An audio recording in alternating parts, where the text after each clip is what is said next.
We are complex beings, I tell you.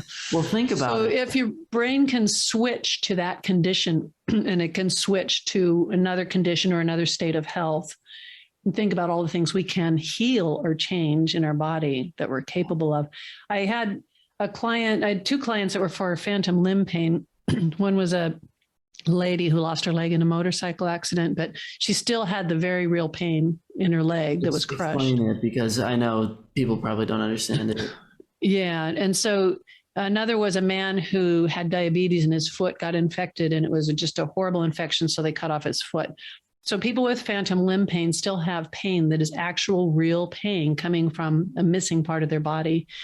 And it's very complicated, and they try to give people pain drugs and things, like all kinds of stuff. And I had never worked with this before, but I discovered something. Oh my gosh. Your brain is sending the information to that part of your body to heal it. It is ferociously trying to grow cells and repair the tissues and the blood vessels and the bones and get everything back in order. And the brain is trying so hard to do that, but it can never get the message back that it's healed, that the job is done. Yeah. And so the pain is still alive in there, because the brain, this is what I think, the brain has to get the message back that the healing is done. It's no longer injured. Yeah, we know so that injury is set in place. Yep. And both of my clients with phantom limb pain, it went away after we did those sessions, multiple sessions. But one of the man was, he drank a fifth of whiskey every night and took opiates every night so he could pass out. And we did sessions by telephone. And I think I only did a couple of sessions with him, and the phantom limb pain was just gone. Because we told the brain, you're done. You don't need to try to heal that part anymore.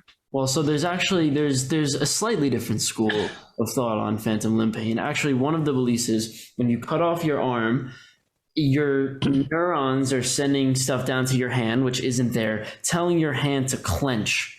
It feels like you need to clench your hand like crazy, and it feels like it's always clenching, and there's so much stress that comes from that. So actually what some guy made, and you can look this up, this is genius. He invented this box. It's a mirror box. What it is, you put your arm that doesn't exist outside the box. You put your arm that does exist inside the box. And let's say it's your left arm. Your palm, as it faces out, there's a mirror that reflects. So it looks actually like you have two hands, right? It looks like you have your left hand. It looks like you have your right hand, even though it's just a reflection of your left hand. And what he would do is he would tell the people to wave their fingers around and move it around and all this stuff. And their phantom limb pain went away.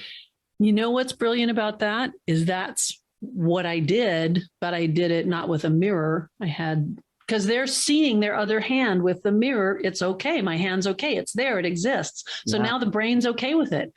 And what I did was, okay, your foot's there. It's healed. It's all better. And so the brain has the image, just like the mirror hand. Wow. Yeah. The same thing is happening. It's getting the message back to the brain. Yeah. I'm surprised I never heard of it. I saw it in a class like years ago, and it's always stuck with me. It's genius. You know, like you're literally changing your neurology. You're changing your feelings of pain based off of the mind. That's Wow. It's incredible. I had a client that the doctors had given up on her, but she was unresponsive for 2 years, and she lived in her house. She's about 55 years old, and her 2 adult daughters took care of her, but she couldn't move any part of her body. Why? She could blink. They don't know. She didn't have a stroke, no neurological problems. They couldn't figure anything out. Okay. So the girls had me come every week and do work with her. And I thought, I don't know what I'm going to do here. But so she's in this hospital bed. So I would just talk to her gently, by her head and stuff. And The first time I just told her this story that was to try to reignite her senses. Like there was this stream with this very cold water and she dipped her toes in it. And another time I was talking about her hands being Play-Doh, different colors of Play-Doh and how soft, because she was rigid. She couldn't move anything. It was all frozen. Wow. But the second week I came in, when I walked in the room, her eyebrows went up. 2 years. She couldn't move anything in her body. Her eyebrows went up. The next week when I came, she smiled. Wow.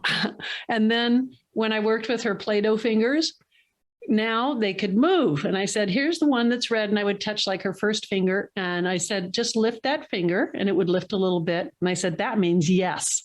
Now this finger, this is green Play-Doh. Now lift that one.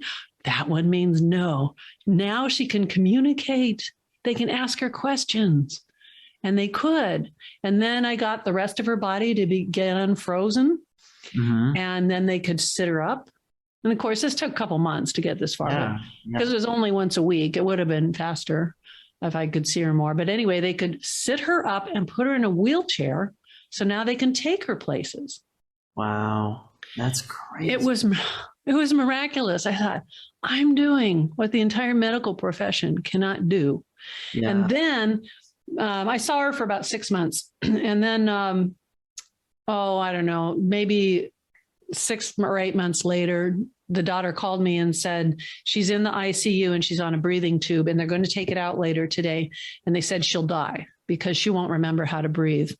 Wow. Because people in conditions like that, they don't breathe. So I went to the ICU and I sat beside her. And I said, Martha, you and I know that you know how to breathe. You've always known how to breathe.